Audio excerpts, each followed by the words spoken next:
You're listening to Discography Discussion, episode 189, Katatonia. Hosted by Dan Terry. Sorry, I just realized my entire head was made of meat. Geoff Kane. For the Horde. And Joseph Wren. Dr. Ball. I'm a doctor, not a savage. This is a flu shot. Presented by discussmetal.com. Hey, Geoff, do you want to talk about Katatonia this week? Hell yeah, I do. Then you are ready for this episode of Discography Discussion. I am Joe. That is Dan. That is Geoff. He finally got his way. Welcome to Geoff, the episode. About fucking time. Fuck. God, I'm so excited. Let me just unhook these reins, hand these off to Geoff. I'm going to go sit in the fucking stagecoach and you drive, sir. Yeah, I'm going to go. I'll see you guys later. No, I need a little help on this. 6.5 hours later. Yeah, exactly. That's why I need a little help on this. I'll just keep rambling on. I'll keep you on track. Don't worry. Yeah, no, I'm pretty good on the one cool thing about Katatonia is they are what I like to refer to as a vibe band. You're saying there's only one thing good about Katatonia? One good thing about Katatonia? No, I there's was like not more than one? No, there's definitely more than one, but the one thing that really sticks out for me is the fact that they are, there's vibes. They're so good to just put on and just listen and just go about your day. They just fill in the gaps so well. After this week, I completely agree. Yeah, they're contemporaries are Opeth. I mean, it's very similar. I mean, hell, Michael's on one of the a few of the albums actually. So they actually predate Opeth by a couple of years. That was going to be my question. Is this where Opeth got the sound? No, I don't. I think they're just. It was kind of like how you had the whole Gothenburg scene, and there was some connections there. There's connections between Katatonia and Opeth and I just think that just being contemporaries just allowed them to have a similar progression. I don't think it's just one copying off of another. I just think that they just happen to be doing the same thing at the same time because they're in association with the same people. It's one of those kind of things. You're influencing each other. I don't want to have another November's Doom episode where all we do is compare the band to Opeth, because I don't think that they sound like Opeth even at all. And not only that, but even whenever they have Michael fucking Ockerfeld himself singing on an album, it still doesn't sound like Opeth. You're not entirely correct, because you're kind of wrong. The band has cosmetic similarities in the melodies, but that is not a bad thing. And after this week, I agree with Geoff. The band is just good to listen to. Depending on what I was no for, Dan, we can't hear that. You don't think they're good to listen to? I think they're great to listen to. I just don't want to compare them to Opeth. Well, this is an instance where it's kind of hard not to, just because, like I said, they run, the quote unquote run in the same circles. They run in the same circles, but they don't sound the same. Well, just like how the the melodic death metal bands of Gothenburg didn't sound exactly the same either. But those bands kind of did sound the same. I'm saying that Katatonia does not sound like Opeth musically at all. Oh, their later stuff, I completely disagree with you, Dan. Okay. Maybe the early stuff, yeah, I totally agree with you. But they definitely matured into the same progressive genres. I mean, because they're just essentially, they became a progressive rock band when it was all said and done. Yeah. They both did. They're both progressive rock bands now. In 2020, they're both progressive rock bands. I just don't hear it. I'm sorry. That's okay. It's cool. I mean, I like the fact that we can have those disagreements. And, of course, on this episode, I'm in a different city, so I can't beat you up whenever you say something that's wrong. I know where you live. I can come over to your house and beat you up. It's fine. I'll wear a mask. It'll be okay. Oh, please do. He's going to hog tie me. You're going to walk into the house with the... Damn it. I'm going to walk in there with a machete and be like, it's a brave murder day, bitch. Yeah. Is the Imperial March playing in this scenario? You have your respirator hooked up? That might be the worst joke I've ever made on the show. Not like content wise, but just bad. Well, before Geoff writes the never-ending story Katatonia edition, I want to take this time to say thank you to everyone for listening to this podcast. Thank you for listening and for subscribing. If you are not a subscriber, then you can find everything Discography Discussion at discussmetal.com. We are on Spotify, Apple and Google Podcasts, TuneIn Radio, Stitcher. So if you have an Amazon Echo or a Google Home, you have no excuse. Ask it to play the latest episode of the Discography Discussion podcast, and it will. We're also on Facebook and on Twitter at Discuss Metal. Be sure to like, favorite, and subscribe. It really helps us out. It lets us know you're listening, and now Dan is going to tell us all about 5-star reviews. Oh, we love 5-star reviews here on Discography Discussion, and I got one for you right here. This is from Vito. Well, it's Vito and okay. I'm just gonna say Vitons, even though I know it's probably like Vito NS 80. And it says the first album is better. Discovering new bands, Atom Ship, and new albums from bands I already dig that may have skipped over throughout the years. Soul Embrace for the Incomplete most recently. You're wrong about Constellations by August Burns Red, but otherwise great insights. Love, Vito. P.S. It's been 200-something episodes. Quit being scared and do Rush already. We're not quite at episode 200, but when we get there... I can't. I mean, I'm too scared. Can't just stop being scared. You do not want me on the Rush episode. Noted. Love Rush. Geddy Lee can just shut the fuck up. There we go. There's my entire discography discussion. Oh my god, dude. On Rush. What the fuck? Can't stand his voice. Geoff, we've been trying to build you up all episodes so far, and now you're just going to shoot down Geddy Lee? I guess he doesn't like Yes either. No, I do like Yes. Then you're fucking wrong. Well, just because Yes, vocalists on Yes are much better than Rush. There's no question about it. I'm not going to say that they're better, but... I said the vocalists. It just depends on what song you're listening to. Rush has some pretty killer tracks. So does Yes. Rush has some meandering tracks. So does Yes. We could go on forever on this. And we have to talk about Katatonia this episode. Yep. We definitely got to stop. You want to shout out our beloved patrons, Dan? Yeah, I'll do it. Why not? Because we love you guys. We want to shout you guys out for contributing to the podcast financially and helping us pay our podcast bills and get awesome microphones and all that good stuff. So I want to thank, in this order, not really, there's no order, Brandon Miranda, Ken Zapla, Tantalized Funyuns, Jeremy Prince, Isaiah Eldridge, Josh Moser, David Brown, Samuel Woodward, Brian Dean, Kiki Kuti, Do You Love Me? I Do Love You. Lance Alligood, the King of Metal. Alex Sander, Patrick Asplund, and Jeffrey De Los Santos. The actual Mac. Thank you guys so much. We really appreciate everything that you do for us, and we'll try to do more for you as time goes on. Do we have anything else that's going to prevent Geoff from talking about Katatonia on this episode? I mean, I was going to read 15 pages of story. You said never-ending story? I say we do a Lamal episode. We'll talk later. What's happened to this podcast? All right, here we go. It's finally happening. So, Geoff, tell me about Katatonia. 4 hours later.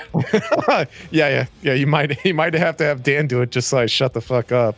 So, Dan. No, Katatonia is a Swedish metal band formed in Stockholm, Sweden in 1991. Jonas Svenski and Anders Nyström, they started it. It started as a studio project, as an outlet for a couple of dudes that just love death metal. I mean, that's really what it was, because both were in bands previously. I know Jonas was in Bloodbath, and I cannot remember what Anders was in off the top of my head.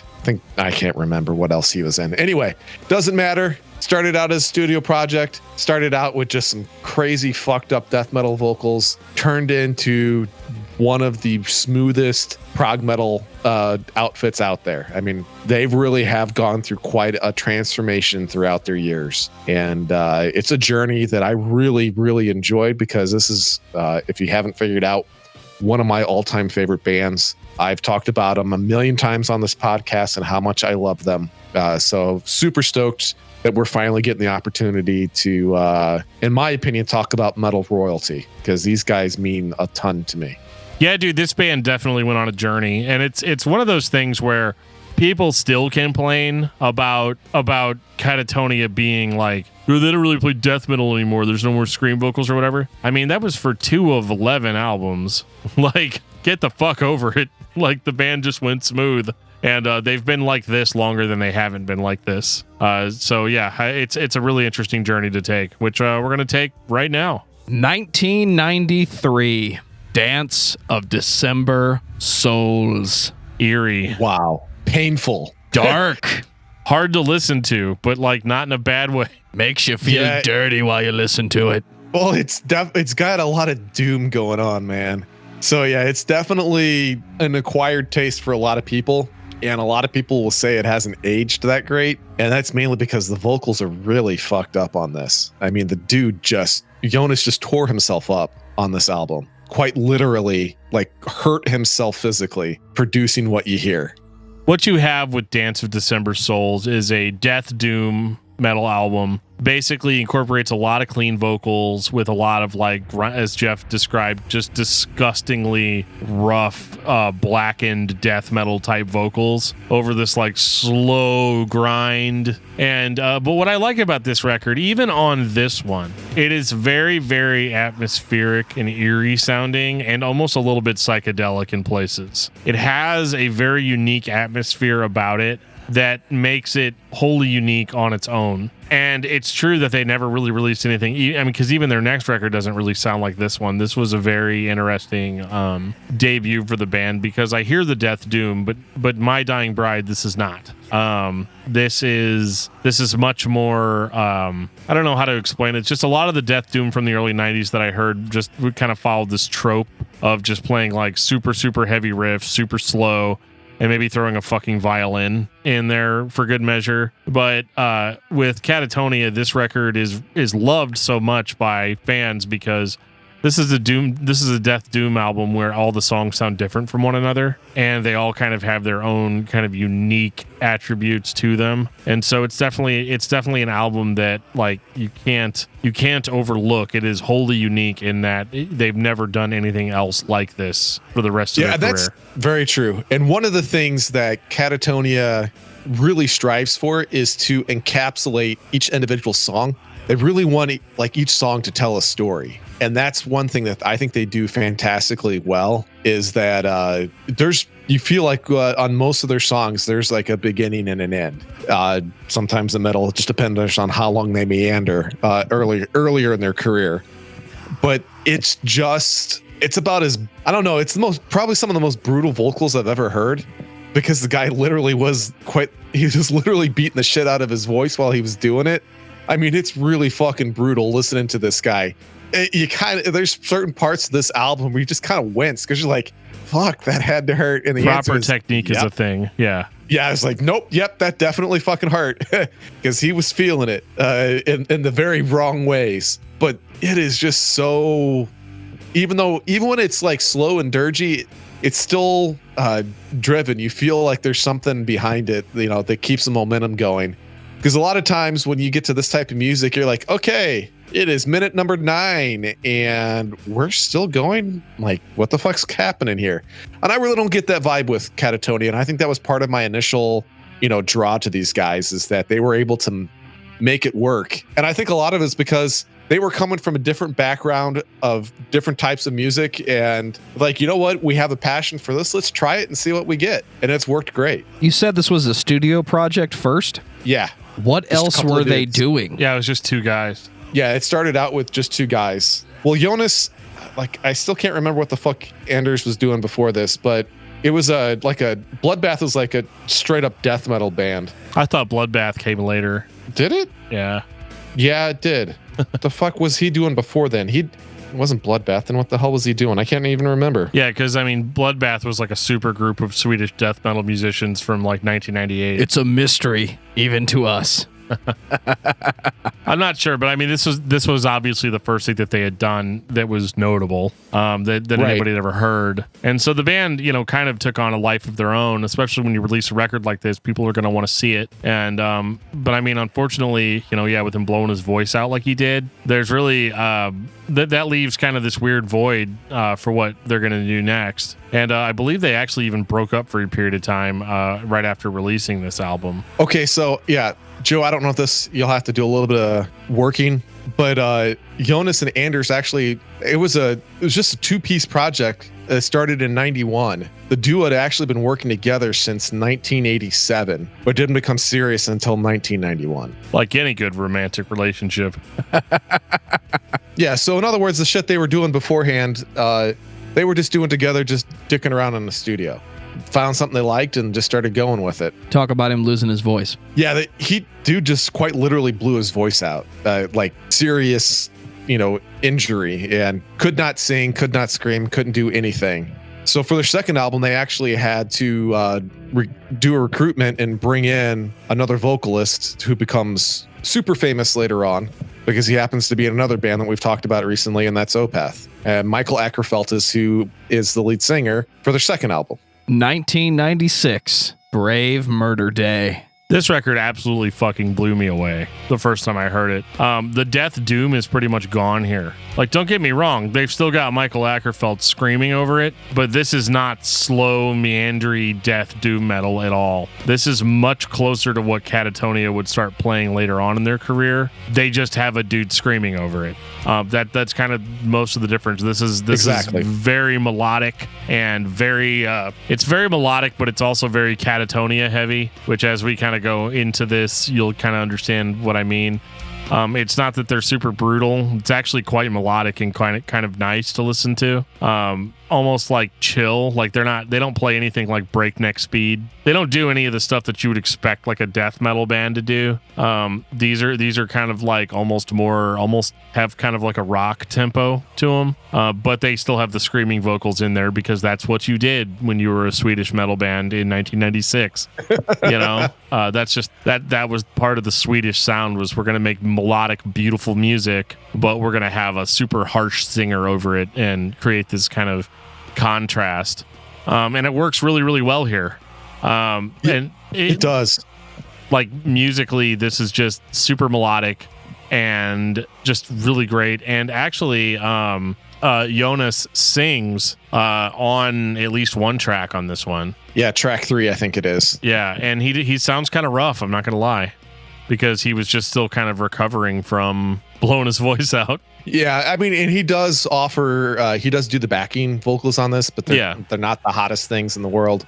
The one thing about Katatonia that I find that I like, why I like them so much, and it starts really with this album, is the fact that they can be slow and still be just nice and heavy at the same time. And that's why I like them so much is not everything has to be a breakneck speed. It's okay to have, a time where you slow it down a little bit. And instead of looking at these guys like this, like crazy fast, loud muscle car, these guys are like a huge, like dump truck of doom. I don't know. Dump truck of doom. That is not how I would respect. That's not how I would disagree, sir. No, but I'm just saying, it's just big, it's heavy, it's slow, but fuck is it powerful. It is very powerful, but I don't think it's powerful like in a doom metal way. I don't think that really Katatonia has ever truly been a doom band. I don't mean it as in doom metal. I'm just saying a dump truck of death. Is that better? No. I'm just like this big ass fucking dump truck and just, that's all I'm trying to do. It's just that, instead of like that super fast muscle car, they're just this huge big ass truck of unstoppable force. That's what I like about them, is that it's just that it's never ending. It is never ending. That's for certain. This is very intense, and it is definitely, as Geoff brought up early on, it's a vibe record. It's kind of one of their first vibe records. You have a specific feeling, usually a feeling of depression. But I promise you that if this record depresses you, it's going to get a lot worse before it gets any better.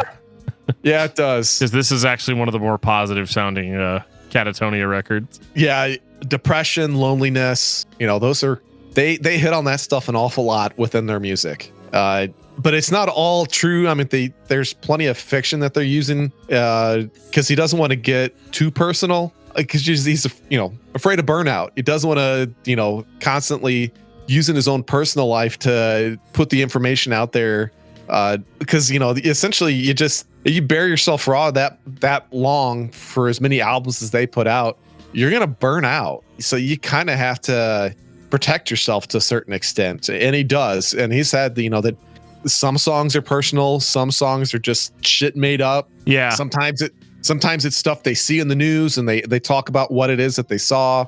I mean, so they're all over the map, and I think that's the other reason why I like them, is that they don't pigeonhole themselves, other than the fact that their shit tends to be depressing. Other than that, their subject matter does it's not all personal, which I do like.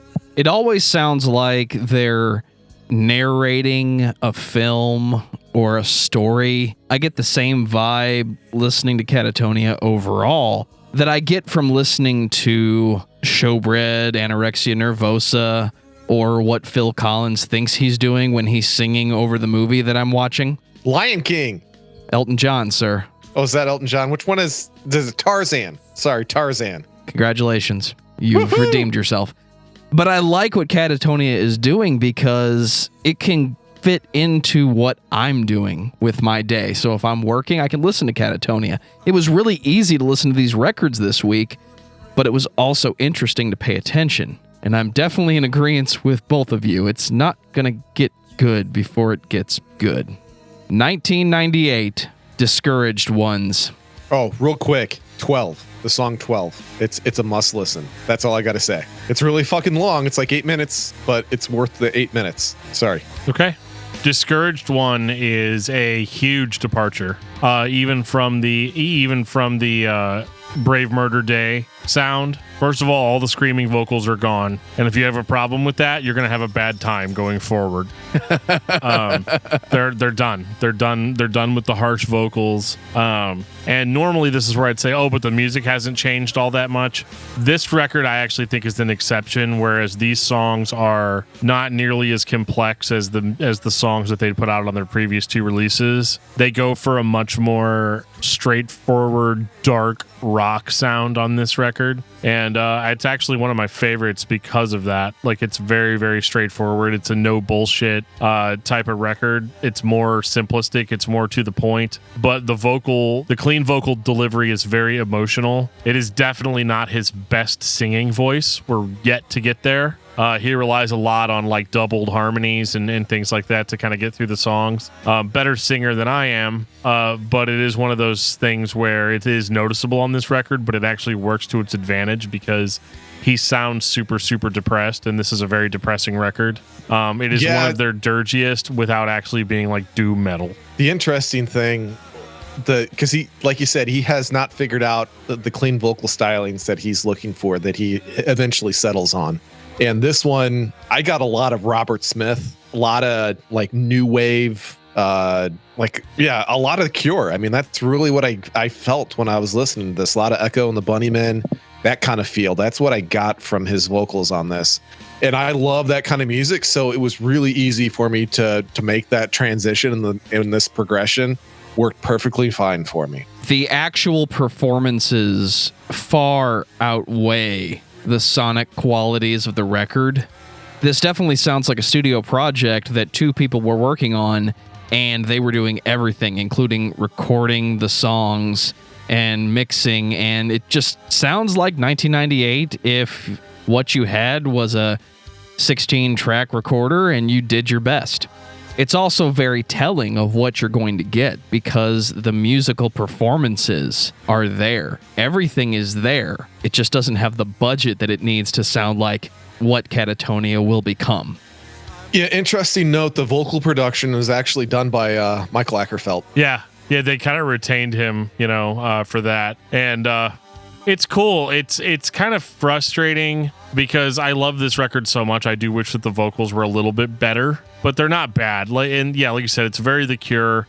It's exactly what a lot of the quote unquote gothic metal bands were doing at the time. So I mean, it kind of matches up to that, but like I would be hard pressed to even call this metal. Like if you listen to the drums on this record, it's very, very, very just straightforward rock drums. Yeah, it's almost like it was purposely simplistic. Yeah, it almost sounds programmed. Like there's not a whole lot going on here, but what can you really do over songs like this that are kind of this more riff oriented songs? But there's really not a lot of riff changes. Like you've heard the first 30 seconds of a song, you've heard the rest of it. Yeah, it's rather melancholy. I felt that on a lot of this album. But I like it because it's probably the most uniquely different Katatonia album out of the whole catalog. Yeah. Because if they had just stuck to this wallowing in your own shit stuff the rest of the time, I'd have been done 5 albums in. Yeah. Luckily they don't do that. They did not.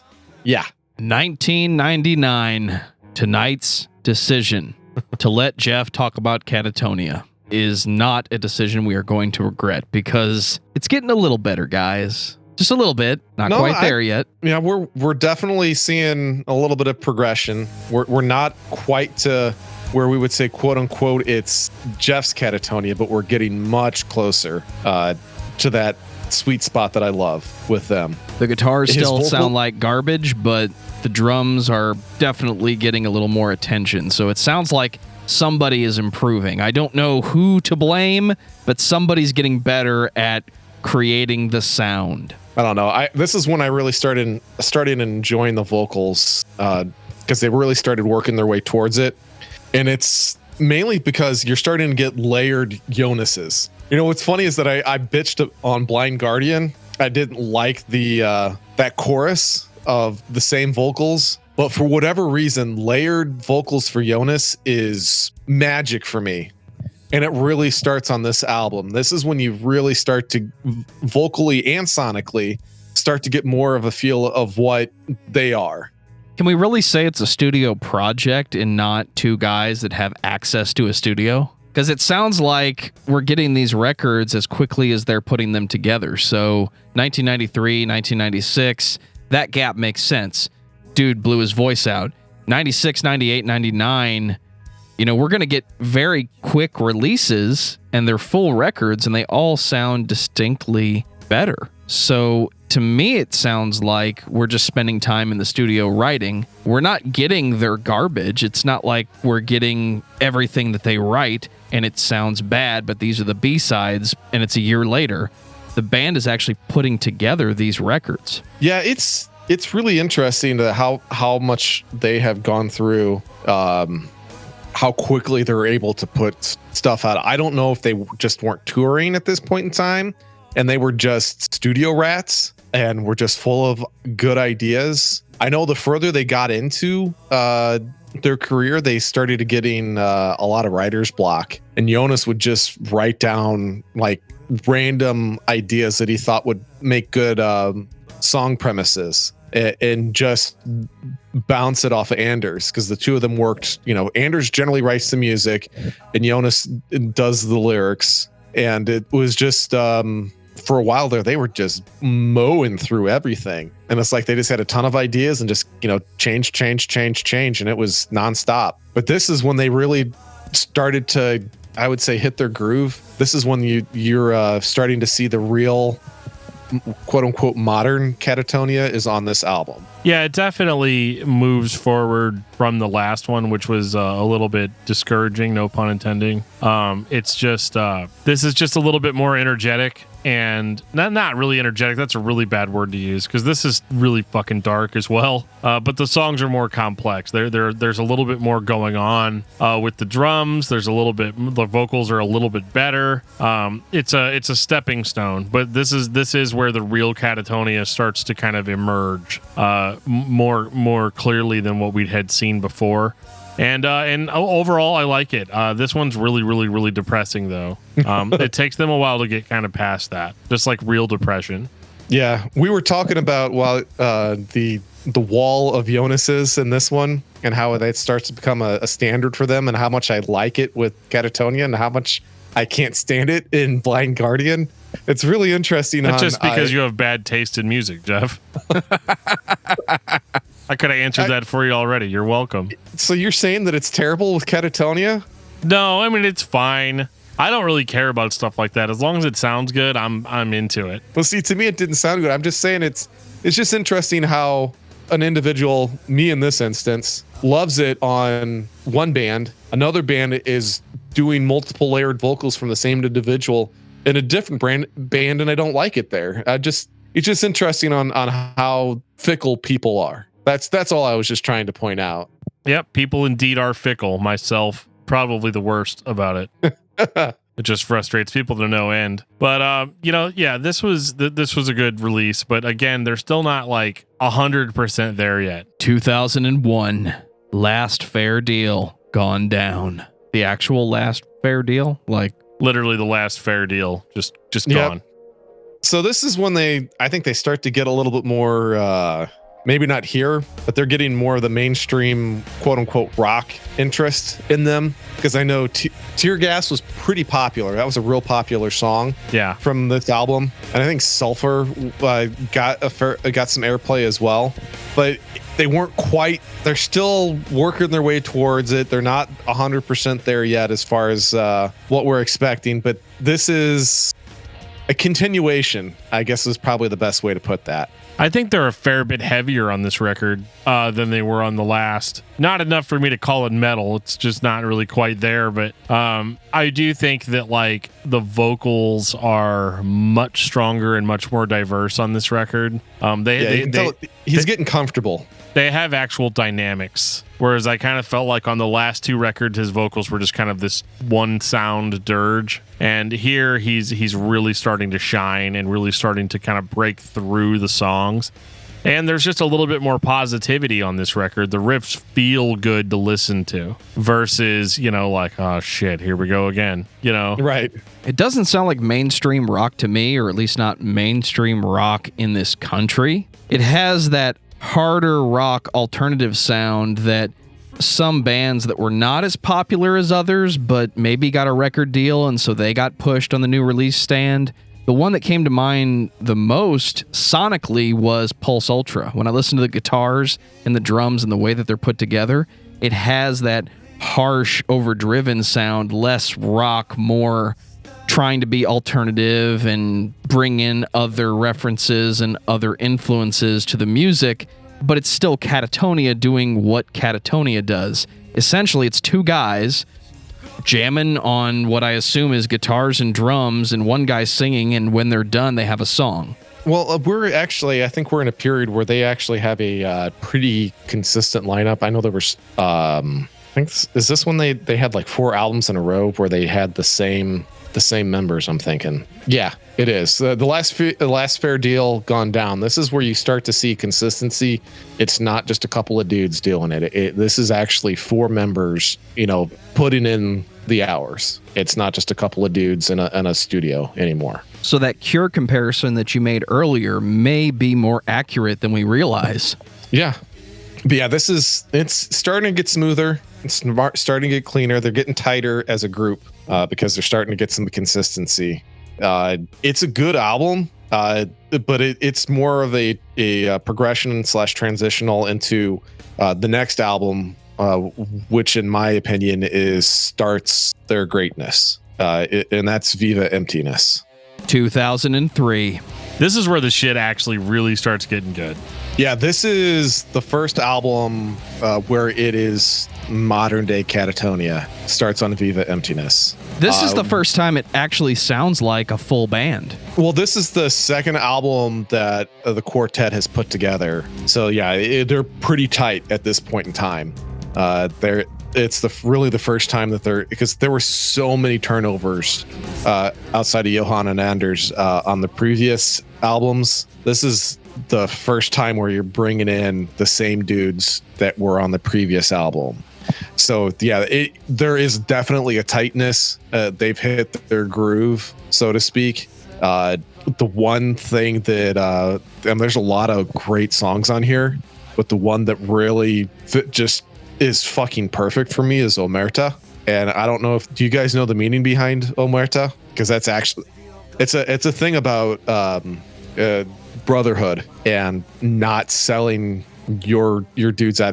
It's actually I think is most closely associated with like gang activity, but that's not the only thing that it's about. It's just about not, like bros before hoes. I know that's a horrible saying, but that's kind of what that song is about. It's about brotherhood and how important it is, and not selling out your brother. And I think that's kind of a cool feeling.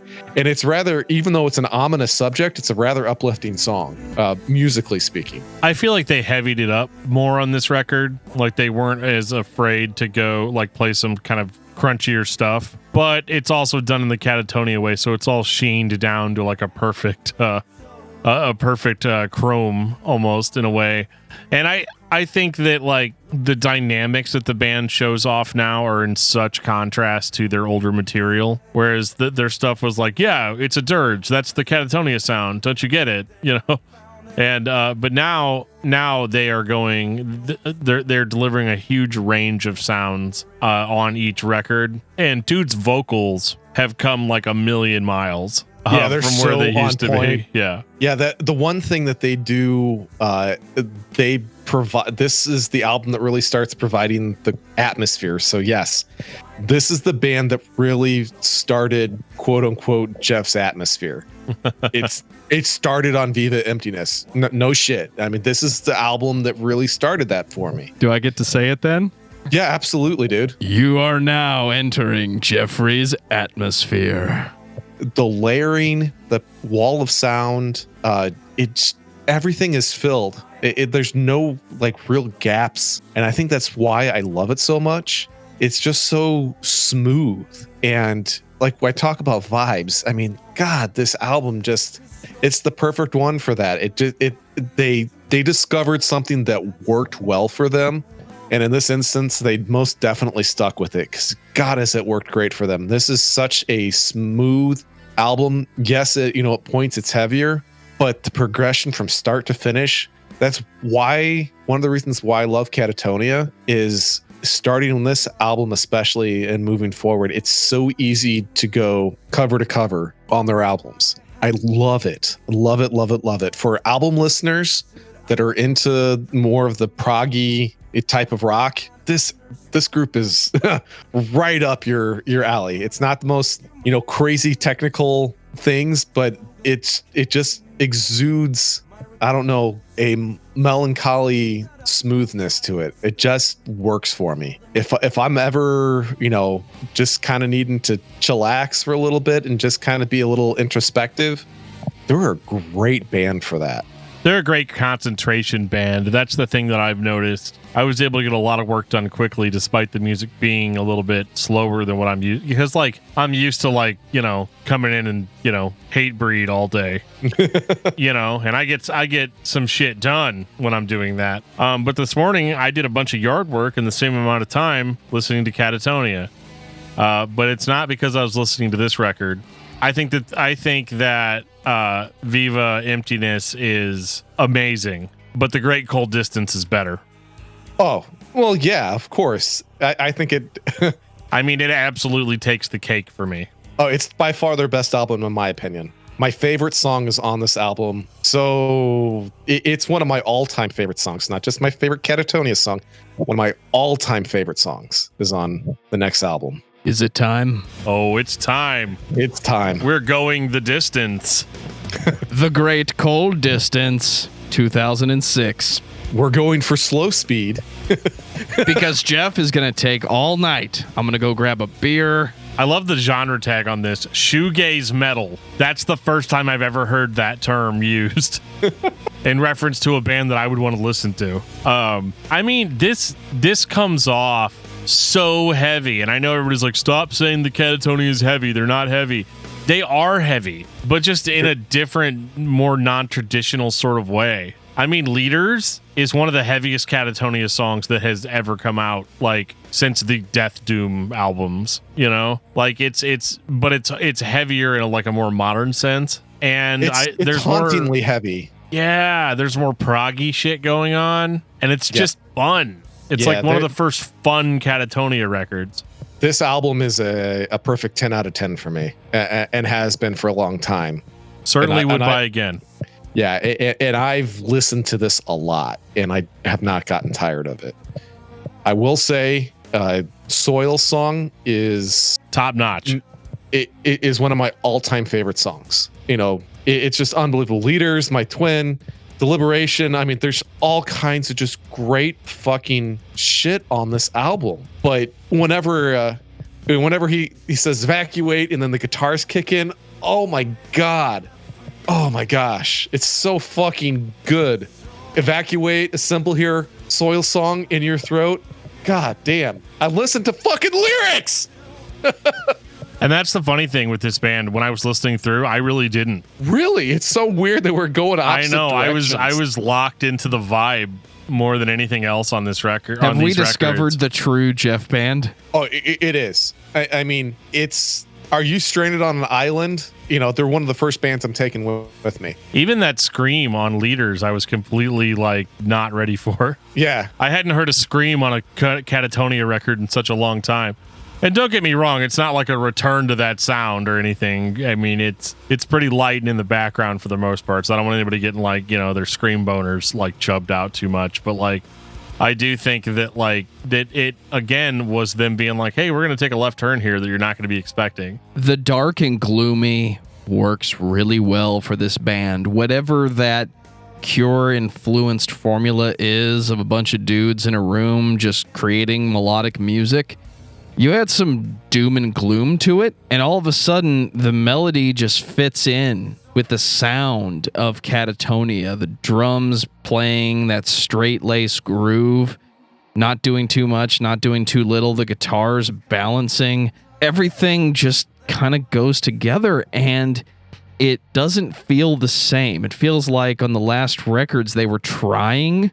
It sounds like they were trying to fill out that sound, but something didn't sound quite right. And everybody wants Dance of December Souls, where it was just full-on doom metal. This is what it sounds like when you take the dark elements and give them time to shine. Yeah, this is... It's kind of like the remorseful serial killer.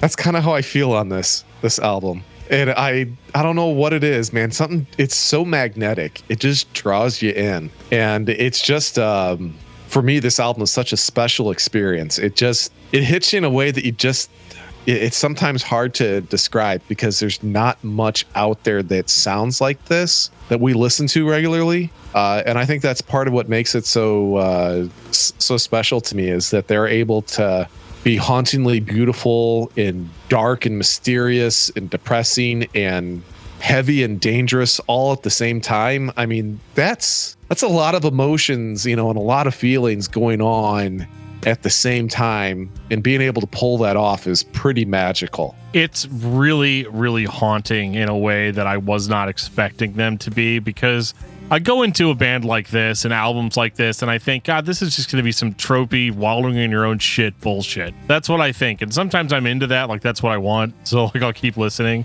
But I had listened to so many Katatonia albums that were like that beforehand that this was just like drinking a cold glass of water in the middle of a burning hot day. Like just a disgusting, muggy, cicadas ringing in your ears type of like St. Louis summer day. You could tell I was outside doing yard work today, right? But this was... it just happens to be this is the record that my wife handed me, an ice cold glass of water, right? But it really does feel that way. It is very refreshing, and I love it. I hate to say it because like I love being that guy that's like the first album's the best, and they never achieved the great heaviness that they had, you know, before. Yeah, like I mean that review that I read, it's very spot on usually to what my approach is. But like this band only gets better. And this was the record that convinced me what Geoff was trying to say all along. The band just has a formula that works. It's definitely not unique to them, but it uniquely sounds like Katatonia. And you can just go about your day and it all fits. It eventually sounds like it's narrating your day, even when it's dark and dreary and the day's not that bad. But man, this background music is awesome. Yeah, absolutely. Like this was just awesome. It also helped that when I was listening to it and listening to a lot of the records for the last time, I had to listen to these records about 3 or 4 times because one thing about Katatonia that we haven't mentioned is this is a pay attention to it band. Absolutely. Like it's great background music, don't get me wrong. It gives you a great vibe. It does all that or whatever, right?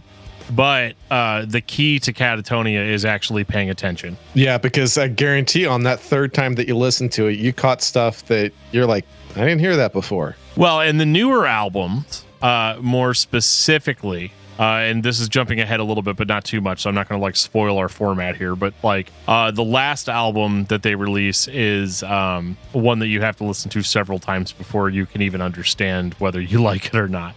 But this one is definitely the step in the right direction, and I think I really enjoyed Katatonia from this point on, more so than I enjoyed Katatonia prior to this. Not that I didn't enjoy it, it's like a spectrum, right? Like, obviously they're all still in the green category for me, but you know, this is where it starts getting like really, really cool. Yeah, for me, I was an album before. Viva Emptiness is where it started for me. But yeah, I completely understand what you're saying.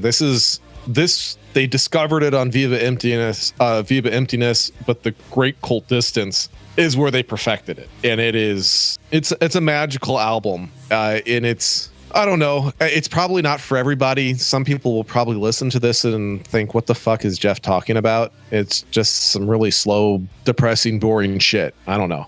But there's just so much nuance in their music. And like Dan said, you know, there's, yes, I do like the vibe, and because I've listened to it so much, I don't always have to be a critical listener when I'm listening to their music, but there's so much there for the critical listener that just kind of sneaks its way in, that you wouldn't think that something that's this slow and seemingly simplistic would have for you. But there's a lot layered into that, so it's deceptive on how it kind of pulls you in.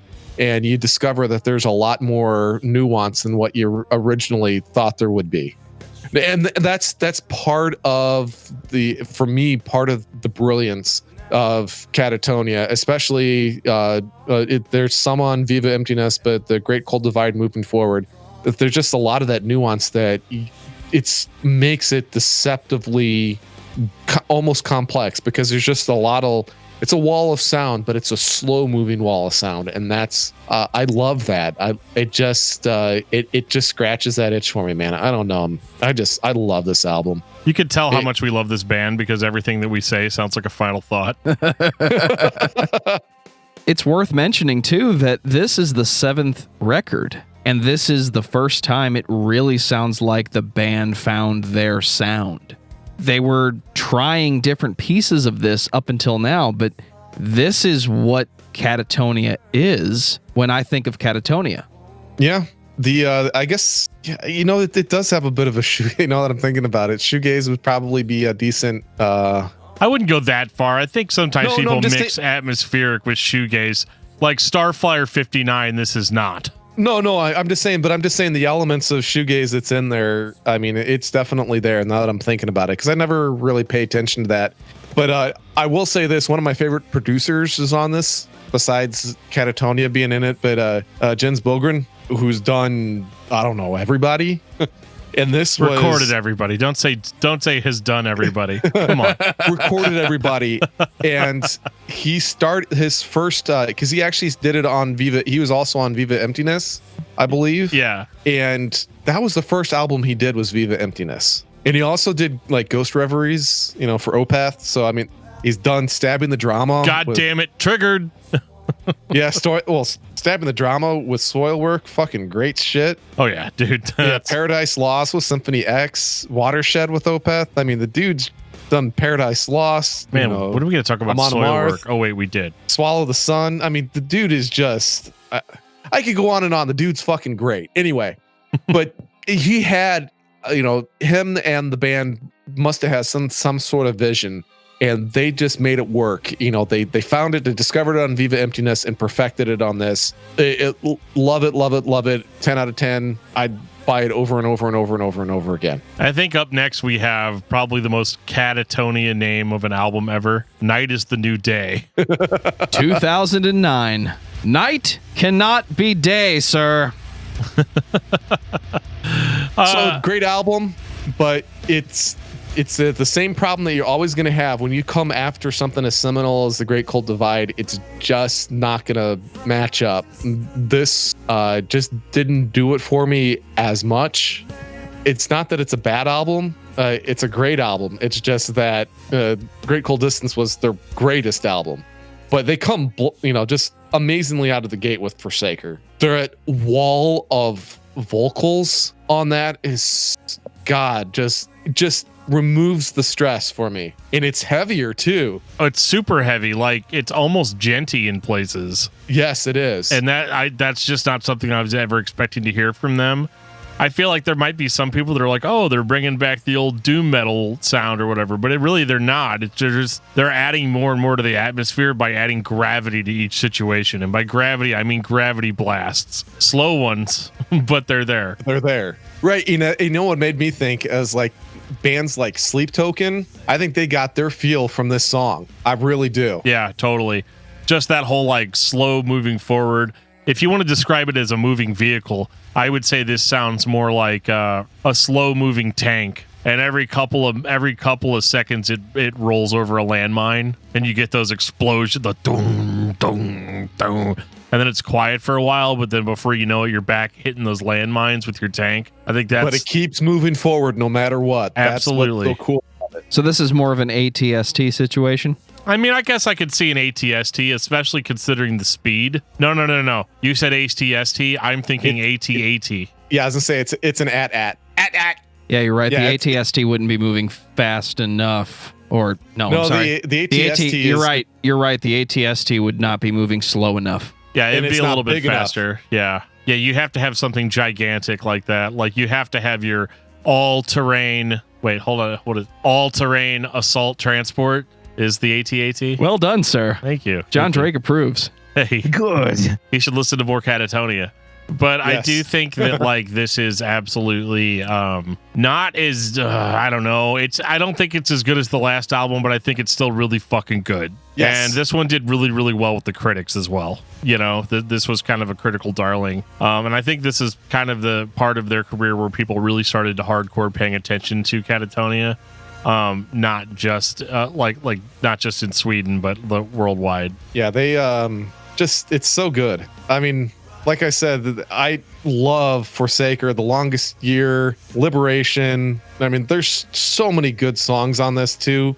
This is another one that it's easy to listen to cover to cover. It's just not quite as smooth as The Great Cold Divide, but I love the fact that they're bringing in like some more like synthy elements occasionally on this one too. You know, they do enough to make you interested and still tell that it's Katatonia. This is definitely a heavier album than The Great Cold Divide is. There's no question about that. You disagree? No, I think that's why it was such a breakthrough, I think, for critics, because, you know, you could send this off to metal magazines and they're not going to be like they would have been on previous Katatonia albums with kind of a, what the hell is this, you know, sort of reaction, because I think the heavier shit on this record really helped push it more to dudes like me that are like, yeah, I like your slow atmosphere stuff, but let's be real, I'm a guy that just likes to hear heavy riffs, so I need that, you know, and I get that 100%, and I think it's awesome. I think it's a great addition to the sound, and I'm glad that it really don't lose it.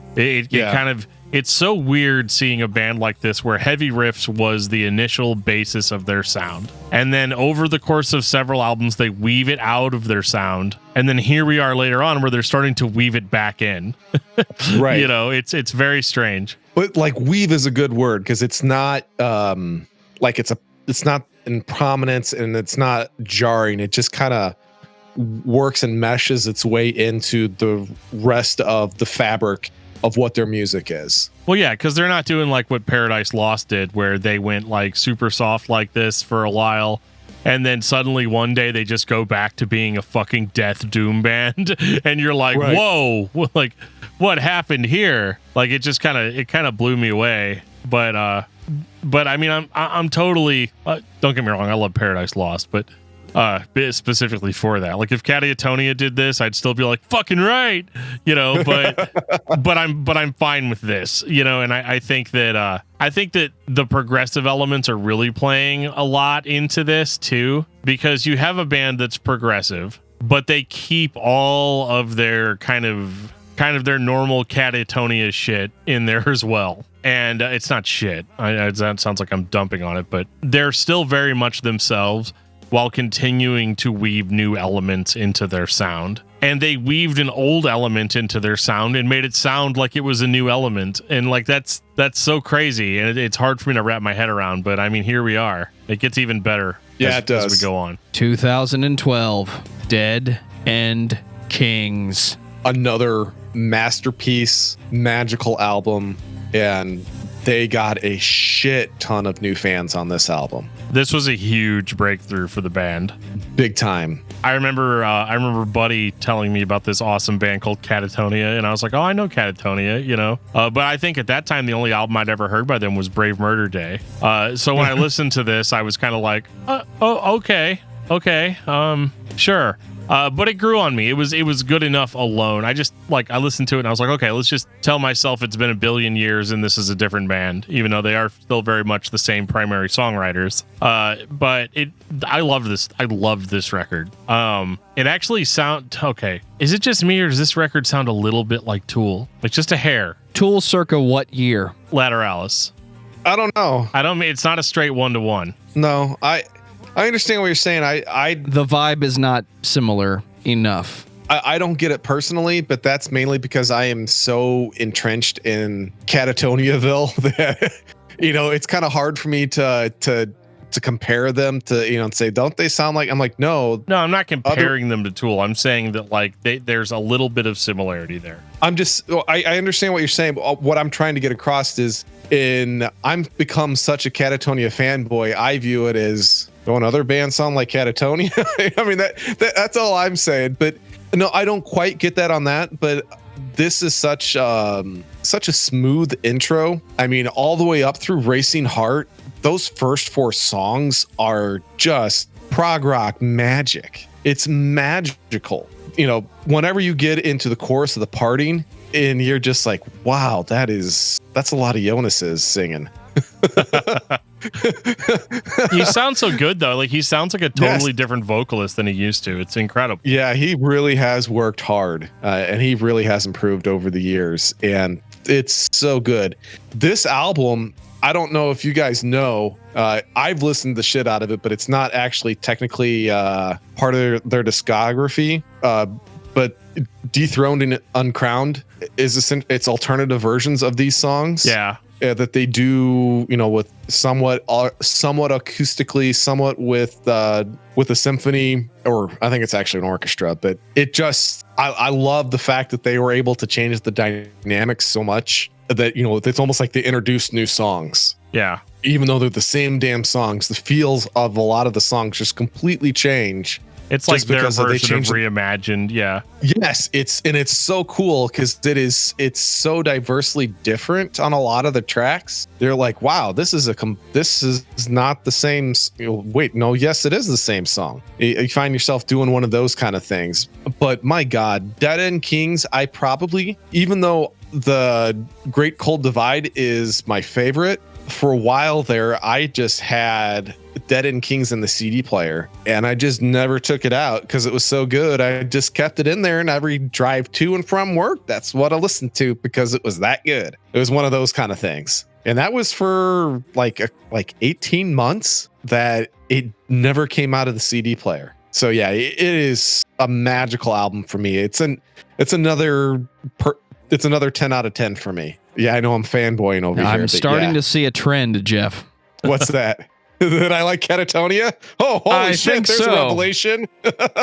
So tell me more about this Katatoniaville. Is that like Pleasantville, except everybody goes to work at night and they listen to Katatonia on the drive to work and everyone is somber all the time? Yeah, because it's like Pleasantville. What's going on here? Yes, because everything in Katatoniaville is also black and white.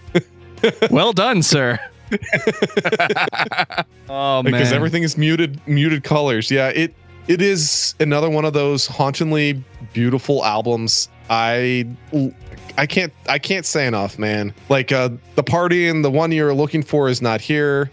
Hypnon, the Racing Heart especially. God, the Racing Heart's so fucking good. It's all good, but those first 4 songs on this album are just magically special to me, and I could listen to them all day long. If you have never, all I'm going to say, if you have never heard Katatonia, but you're not big into metal, just listen to the Racing Heart. It's so beautiful. It's so amazing, and it's not metal, but it's unbelievably well-written song. Let's move on, shall we? Well, the hearts are about to fall, even though there's a bird on the cover.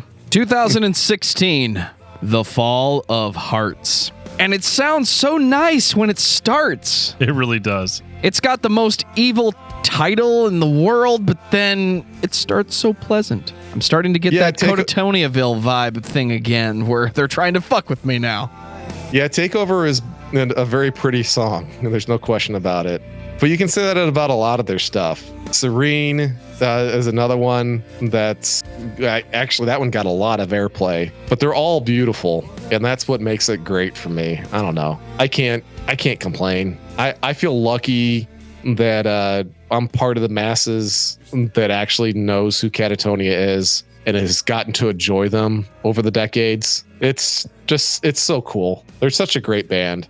Well, you don't have to complain. That's what you have me for. I like this record. I think it's awesome. I think it's another 10 out of 10 release. Yada, yada, yada, yada. It's too fucking long. I mean, cut 3 songs off of this, man. It coming in at almost 70 minutes. I like the material on the record, but it does become a snooze fest for me once I hit like track 9. I can understand that. I don't think there's anything wrong with it. It's just too much. And I know I complain about that a lot with some of these bands. I think it's awesome. I think they did a great job, and I think it's a masterpiece and all that good shit. But it's not something that I really have time to sit down and listen to for 67 minutes. Well, one of the things that's like almost the whole Code Orange discography. One of the things that I will say, and I do it a lot actually, I go to sleep with Katatonia. I mean, if I'm having... You heard it here, folks. Yeah, if I'm having, like a stressful, anxiety-filled day and I need to get to sleep and I need to relax, I'm okay falling asleep to Katatonia. I don't view that as a negative connotation to their music because I think that's partly what they're looking for is, to kind of edge on that dream state. That's what their music kind of puts you into. It kind of takes you out of your physical being. And so, yeah, drifting off is perfectly acceptable to me while listening to Katatonia. I've done it hundreds upon hundreds of times over the years. And I would, I'd say that that's actually in one of the few instances where I'll say that it's a compliment that it makes you want to go to sleep. But you're right. It's 112 minutes. That's probably about 20 minutes too long. I'd like most of my albums to be about 45 to 55 minutes at the longest is 55. So I totally get it. There's a lot going on here for a long time. This is honestly the first time it sounded like more songs by Katatonia. I get it. They have a vibe. They have a feeling. They have a compositional style. But there's that moment in the discography where it just sounds like they're playing songs for the sake of playing songs. And maybe that's unfair. But this record just sounds like more songs to me.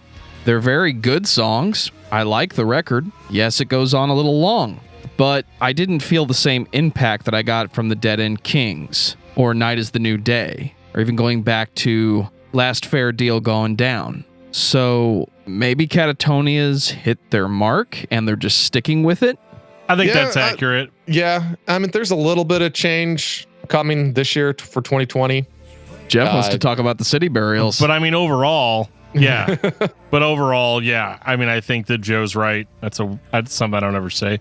But say it louder. No, it's all right. I'm gonna. Hey guys, I think Joe might be right about something. But I do think that they've hit their mark. I feel like they have hit the goalpost that they were trying to hit. Yeah, if I will say this, and I will be in agreement, this is probably the weakest release we've heard in several releases, personally. And I felt that way whenever the album first came out. I think, what was it, 2016 that came out, I think. I have to admit, I ended up going back and listening to Dead End Kings. I really did. Because I was like, this is not exactly what I was looking for. But that's also because that's, one of the songs on Dead End Kings. But besides the point, it's good, but it just happens to be surrounded by much greater titles. That's all. Yeah, I mean, it's fine. I just think it's a little bit too long and kind of overstays its welcome. That's really the only complaint I have with it. I actually probably had more complaints than you did. It just didn't. I felt a little too safe for me. It just didn't hit me the way that the previous four releases did. It's not that it was a bad release. It just wasn't as good as those. But I think they hit their stride the album after again. 2020. City Burials. All right, go ahead. So with this record, we get a little bit more focused Katatonia again. This is still progressive rock, but it's not like an 80-minute holy shit fest. Like, I mean, it is, again, it's still very much Katatonia, but they've kind of stripped their sound down a little bit more. They throw in a little bit more metal riffs here and there. And it's not even that I think that they're like treading water, because I think that the material is very good. And this is a record I had to really pay attention to, because the first time I heard it, I did not like it. The vocal melodies just didn't do it for me. I had to listen 3 or 4 times before I really kind of started to get it, which I will count as a negative point, because I just don't feel like I should have to do that much work to just enjoy something. But once I did get it, I found a lot to like, especially in the vocal melodies. The music is on par, if not better, than the last record. And the songwriting seems to be much more honed in than it was before. Yeah, I was going to say, I actually thought that he stretched his vocal capabilities and pushed, because he really has like a pocket, like just like one octave the dude tends to just stay in when he's in his chest voice. And I felt like he really pushed to get additional sound out of his voice, in his chest voice. And you can actually tell where he starts to strain and he's at the top of his range, and he was pushing himself, is what I felt like. And the guitars are definitely, I think, considerably more complex on this album than they have been. I mean, they set the tone on Hard Set to Divide coming right out of the box that way. Lacquer, I think, is probably the most popular song so far on here, and it's good, but I really like Hard Set to Divide personally. And Lacquer has got more of a electronic kind of vibe going on. I know. I was like, oh, are they going to do like what Anathema did?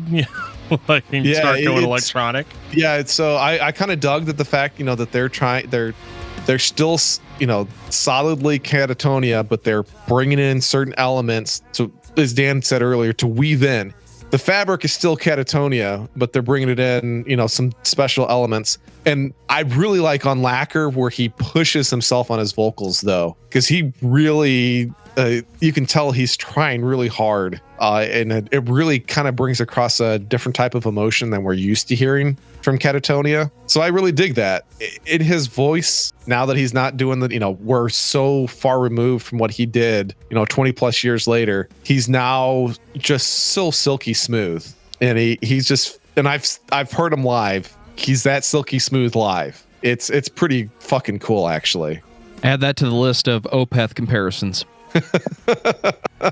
I think this is better than the previous record. I think this is on par with the best Katatonia record, but I'm worried that it's just the newest album by the band, and I'm suffering from lack of exposure to it, but it's still a good record. It still has that Katatonia feel, that dark sound.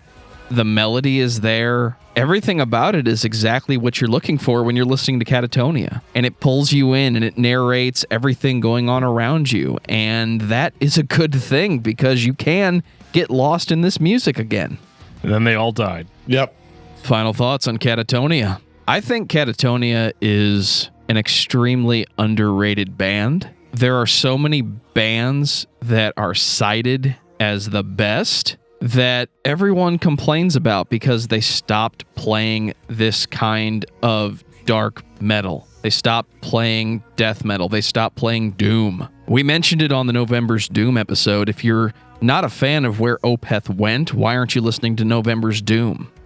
If you're a fan of the melodic type of dark sounding music that Opeth created, you definitely should be listening to Katatonia, because it's better. You can listen to it and get something out of it, or you can let it play and it can take over the atmosphere around you. That is something very unique to the band. It's very special about that band, and it absolutely is what all of the progressive rock fans keep telling me about their favorite band. I've listened to Pink Floyd. I don't think Pink Floyd can just be there in the background, but Katatonia can. They can also be the most intense, melodic, dark-sounding band that you sit and listen to and actually take in and pay attention to what they're doing. I'm listening to Katatonia now. Thank you, Geoff. And you should be too. Dan, what about you?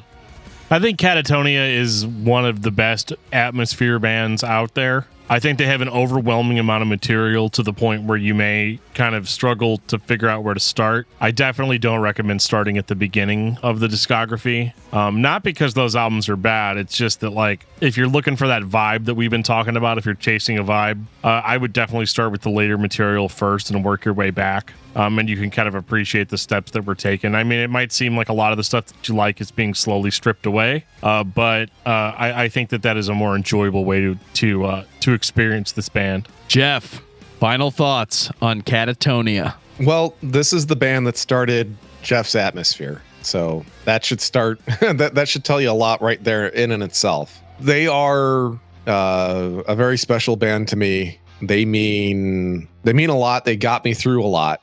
I can't tell you how special it is that Joe feels the need to put some mood lighting on while I serenade you about the beauty that is Katatonia. I am invoking your crimson right for you. I'm telling you though, man, this band is just, there's something about them that just, it's very hard to put your finger on, that just kind of makes you chillax a little bit, even if it's in a bit of a depressing way. That's okay. There's something incredibly special about them that just, most bands out there just strive for and they can't find. Katatonia found it. They have it still. They've kept it, and it's unbelievable. It's about as silky smooth and as good as it gets when it comes to. There's Katatonia for every atmosphere. That's what makes it great. No matter what's going on, Katatonia works for you. And they are one of my favorite bands. They will continue to be one of my favorite bands. And I hope after this episode that some of you guys can get out there and appreciate the slower, quote unquote, softer side of metal, because it's still dark. It's still haunting. They just do it in a different way than we traditionally expect. And that's one of the biggest reasons why I love them so much, is that they are able to continue to have the quote unquote street cred with the metal crowd while still making beautiful music. And that's an amazing tightrope to be able to walk, and not many bands could do it. And they're one of them. So yeah, I love these guys. And I strongly recommend you check it out. Start with the Great Cold Divide. You'll be sold. I'm telling you, they're just amazing. Dan, what's your album of the week? My album of the week is Where Lovers Mourn by Draconian. Geoff, what about you? Oh, Underneath by Code Orange. Love that fucking album. I almost gave a pop one too. For me, it's We Are Chaos by Marilyn Manson. Congratulations, Joe. You picked the newest record. Take us out, DFT. If you have ever been listening to this podcast and asked yourself, why in the world are these guys talking about bands that I don't care about? Well, there's a good way you can help us out with that. You have to actually tell us what bands you do care about. You can reach out to us on Facebook at facebook.com/discography discussion. You can reach out to us on Twitter at discussmetal. You can send us an email at danandjoeshow@gmail.com, or you can join us on our Discord server. There will be a link in the show notes that'll take you right to Discord, where you can talk to us pretty much anytime you want, as long as we're awake. And yeah, there's all kinds of ways you can get a hold of us. So it's your fault if you can't get a hold of us. Damn, dude. Yeah. And on that note, this has been episode 189 of Discography Discussion. Thank you for listening. You can like us on Facebook and follow us on Twitter at discussmetal. Subscribe to our podcast everywhere you listen to podcasts, including Google Play, Apple Podcasts, and Stitcher.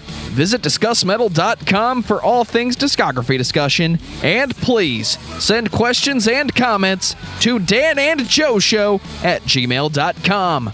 If you are not a patron, you can become one at patreon.com/discussmetal. We have some sweet perks. Give me your money.